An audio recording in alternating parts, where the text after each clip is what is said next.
The Jewish Rehabilitation Center held a press conference last night at Temple Beth in Swampscott prior to an awards dinner for rabbis of the North Shore. Leonard Caplan spoke to those being honored.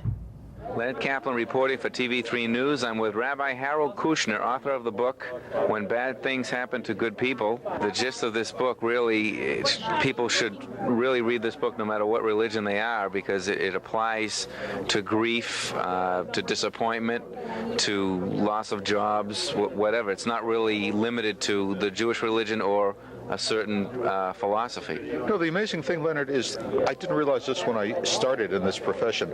All loss experiences are structurally the same. Losing a child in an accident, losing a job, having your best friend move out of town.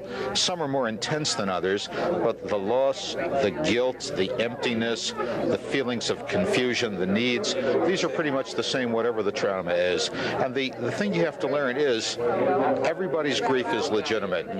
You cannot say to anybody, don't feel so sorry for yourself, I know somebody who has it worse. That's not comforting. Leonard Caplan reporting for TV3 News. I'm with Rabbi Harold Kushner, author of the book, When Bad Things Happen to Good People. And it's not the only book that he's written. Rabbi, thank you for taking the time here at Temple Beth in Swampscott to talk to me. Well, very happy to, Larry. This is very fresh in my mind. I just read the book, and an overwhelming question in my mind is the story of Job really the only story that comes to mind that illustrates the misconceptions that people have about relating to God? Well, it's generous of you to call them misconceptions. A lot of very wise and pious people believe the traditional way. You know, you have a lot of old stories like Job, the point of which would be that God knows what he's doing, and if you don't understand why these things happen, the limitation is probably yours and not God's. It's a very pious point of view, but I think it's a dysfunctional and very damaging one, because it just teaches people to blame themselves. Worse than that, Leonard, it teaches people to blame the victim, to say to somebody, instead of saying what they need to hear, I feel bad for you, you don't deserve it, to say things like, in the long run you'll be better off, or there must be a good reason for it. So much of what we say to grieving people, we don't understand it until we're on the receiving end, is really just a way of saying, shut up and stop crying, it's not so terrible. Right. What they really need to hear is that it is terrible and we feel bad for them. I just want to tell people out there that the gist of this book really, people should really read this book no matter what religion they are, because it applies to grief, to disappointment, to loss of jobs, whatever. It's not really limited to the Jewish religion or a certain philosophy. No, the amazing thing, Leonard, is I didn't realize this when I started in this profession. All loss experiences are structurally the same. Losing a child in an accident, losing a job, having your best friend move out of town. Some are more intense than others, but the loss, the guilt, the emptiness, the feelings of confusion, the needs, these are pretty much the same whatever the trauma is. And the thing you have to learn is everybody's grief is legitimate. You cannot say to anybody, don't feel so sorry for yourself, I know somebody who has it worse. That's not comforting. Now, toward the end of the book, it's not fiction, so I'm not giving anything away, you sort of say that our strength from God comes from within ourselves, and the way that we reach down and rally back from tragedies. And now, what would you tell people who really don't have that strength?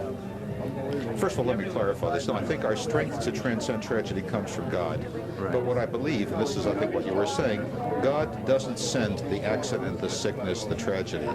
God sends us the strength we need to overcome it, the strength we didn't know we had until the day we suddenly found we needed it. The person doesn't have that strength, let him open himself up to God, and more important, since God is hard for a lot of people to find, let him open himself up to community. I was a rabbi for 30 years. I would do 15, 20 funerals a year. Who would say to me, do I have to observe the Memorial Week? Do I have to open the door and let all those strangers into my house? Can't I just go off and be by myself? And I would say, as people know, that's exactly what you need. The worst thing for you when you're feeling depressed is to be alone and to feel sorry for yourself. You need to be in the midst of life. You need to connect with other people. You need to give your friends the opportunity to grieve with you, to hold your hand, and to share some of their strength and hope with you. One of your last books, or maybe the last book that you wrote, is Who Needs God? Now, how does that relate to this book? Well, there's sort of been a progression. This book is geared for people with a very specific problem. Something terrible has happened to you, a death, a loss, a rejection, whatever it is. My most recent book is more general. It's a sort of need that everybody has, just from being alive, having to deal with disappointment, with guilt, with hope, with fears of mortality as you get older, with a sense of how do I know what's right and what's wrong. I try to focus on the universal human need for faith in my most recent book, Who Needs God?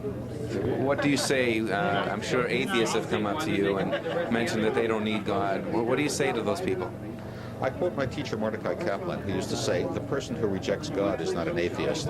The person who rejects what God stands for is the atheist. The person who says, I don't believe in God, I've got no quarrel with him. That's a word game. But the person who says, I don't see anything special about being human, man is just another animal. The person who says, I'm not impressed with the requirement of honesty, of love, of helpfulness, of generosity, of giving charity to the poor, he's the atheist. The person who denies what God stands for is the atheist. Okay, well, I thank you very much, Rabbi, for taking this time to talk to me. It's a pleasure being here in the North Shore with you, Leonard.